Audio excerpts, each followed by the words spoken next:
I've been steadily investing in the stock market for about 6 years now, and I want to give you 7 things that you need to do to get started investing into the stock market. So the first thing you want to do is get your financial foundation. Basically, we want to clean up our finances. We want to make sure that we're not investing money that we need next month. We want to make sure that we have some kind of emergency fund, whether that's a 1-month emergency fund if you're just getting started, or 3-month or 6-month emergency fund. We want to make sure that we have some kind of money saved up so we're not getting into credit card debt for when emergencies happen.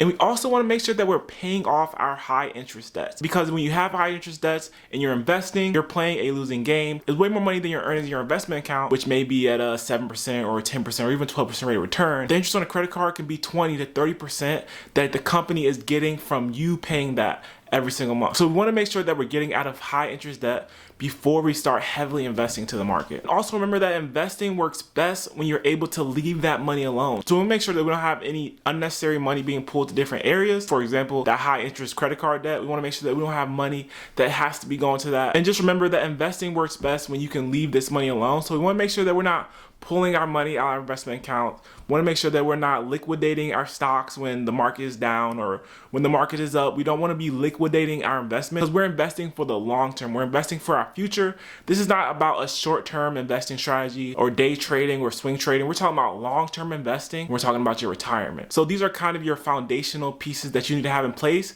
before you start investing. We just want to make sure that we have a good grasp on our finances so we can take full advantage of investing into the stock market. So the second thing we want to do is to figure out our goal. Why are we investing into the market? And as you see, I haven't even talked about what stock you're going to pick or what ETF, what index fund you're going to pick, because we want to get the foundational things down. We want to get the basic understanding of why we're investing. What are we saving this money for? Why am I saving 15 or 20% of my paycheck? Why am I investing to my Roth IRA, into my brokerage account? Is it for your retirement? Are you investing to buy a house instead of putting money into a high yield savings account? Maybe you want to put money into your investments and then liquidate that for a house. Are you just saving to build wealth, or are you saving for financial freedom in a short-term time period? We really just want to establish our time horizon. If you need the money in 2 years, then investing into the stock market is probably not for you, because those 2 years the stock market could be down. But if you're investing for the long term, for maybe 10, especially 20, and definitely 30 years, then you want to invest in the stock market, because the longer your money is in, the more it will grow. And compound interest really start growing your money at a fast rate. Figure out what your goal is. I'm sure if you're watching this video and if you are all about retirement, then investing is for your retirement. Investing is for a purpose that is 20 to 30 years from now. The third step to start investing in the stock market is taking advantage of the accounts that you have available to you. We have our 401ks. Those are the employer retirement accounts. Basically, you work for a company and they allow you to invest into a 401k. It's pre-tax. Usually they give you a match, which I think is a great thing that they do. We also have the Roth IRA, which I think right now the maximum that you can put in a Roth IRA is $7,500. You have a year to grow that account, and it's after tax dollars. And then we have the traditional IRA, which is not an employer 401k, but it's similar to that, and that is pre-tax as well. You can invest $7,500 max this year for a traditional IRA. So your traditional is pre-tax, your Roth is after tax. Finally, we have our taxable brokerage account. This can be considered a bridge account if you plan on to retire early, before you're able to take money out of your traditional IRA or your Roth IRA or your 401k. You can use a brokerage account as a bridge account, help with the transition of working to being retired. Or you can also use your brokerage account for a super high yield savings account, which is kind of risky because you never know what the market's going to do. Those are your main 4 accounts. So you got to figure out which one you want to use, which one is best suited for you. I can't tell you which one is best suited for you. I know which one is best suited for me, but it's personal finances. It's personal to you. So you got to pick an account. I would say for beginners that are just getting into investing, I would lean more towards the 401k and the Roth IRA. That's just my personal preference. And the fourth thing is that you don't want to start by picking individual stocks. This can be one of the biggest mistakes when it comes to investing.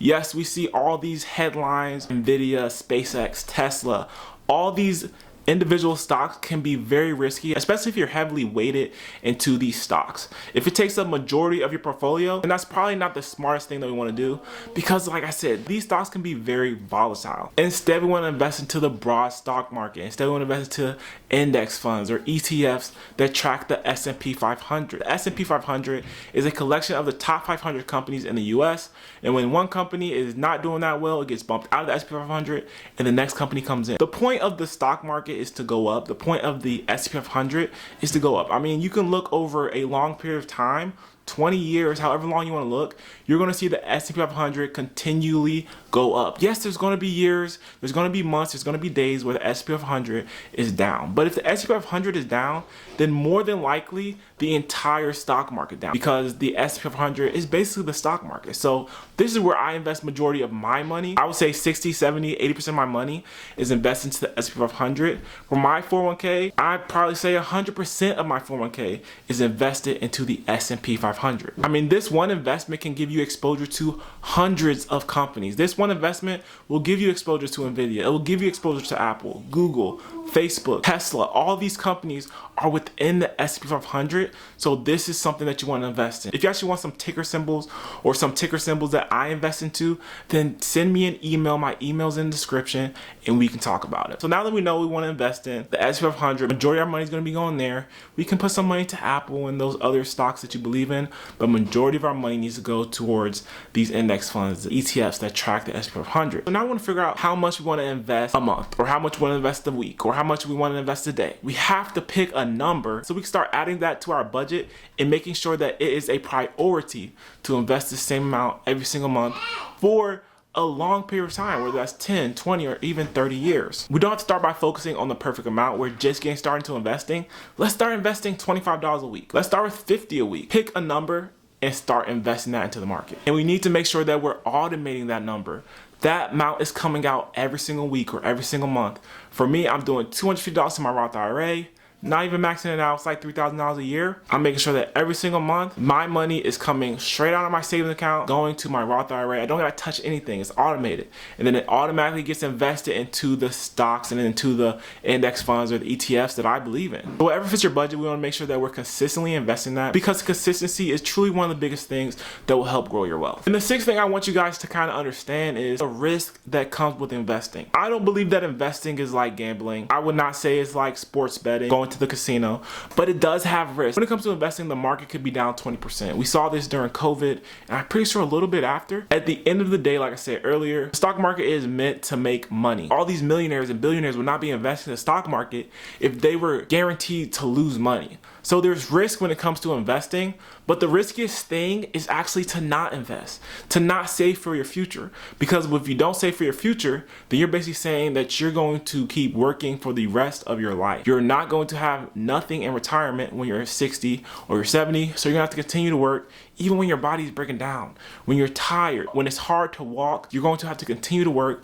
because you didn't want to take the risk of investing your money when you were younger. And even if your money does go down, you're not really losing money permanently. It's all just paper. It's all just electronic. Only lose money when you sell your stock. So my account could be down $1,000 or $3,000, $5,000, but I really haven't lost money until I actually sell my stocks that I bought. If you just stay invested and continue to buy, especially when the market's down, because that means stocks are for sale, the market will inevitably come up, and then our money will just continue to multiply. And it's very important to stay invested. This is one of the biggest mistakes that a beginner can make, is by liquidating their stocks when the market is down and then waiting to get back in. We want to stay invested for a long time, especially if we have 20 or 30 years to retirement. So if the market is down, let's not panic. Just continue to steadily invest that amount that we talked about in the steps before, at $25 a month or $25 a week, whatever you want to do. And trust me, the stock market will eventually go back up. We need to stay invested, especially if you have a long time before retirement. And the last thing you need to do to start investing in the stock market is make a plan and stick to it. It took me a while to make a plan. It took me probably 5 years to finally understand what I want to do with my money, what I want to do with my debts, where I want to invest my money, how much I want to invest. I have my plan down pat. I know how much I need to invest every single month so I can have a certain amount of money in my retirement when I'm older. So you need to develop a plan. How much money do you want to have when you retire? Reverse engineer that, and then that's how much money you need to invest in the stock market. So we need to pick our fund that tracks the S&P 500. We don't have to check that every single month. I check my stuff every day. I don't even know why I do it, because I'm not going to liquidate my money. If it goes up, it goes up. If it goes down, it goes down. I'm just going to wait till the first of the month for my next transfer, and my money is just going to continue to grow. It's going to continue to drop, whatever it does. But at the end of the day, I'm not going to do anything about it because I'm invested for a long time. I still have 20 more years of investing. Whether I check it every day, whether I check it once a month or once a year, doesn't really matter, because my money is automated. I don't have to push a button or click anything for my money to grow. Also, we want to avoid chasing the hot stock, timing the stock market. market, panic selling, constantly changing strategies, or just listening to people on TikTok saying you should invest in this or you should invest here. We want to stick with our plan. So if you're a brand new investor, you don't need to become Warren Buffett tomorrow. You just need to have a good strategy to invest your money for 20 or 30 years. Start small, invest often, keep your costs and your taxes in mind, diversify, and more importantly, stay invested. And I promise if you follow these steps, then you will be on your way to building wealth and an amazing retirement for your future. So I hope you guys enjoyed the video, and if you did, leave a like, subscribe to my channel, and I'll see you guys in the next video.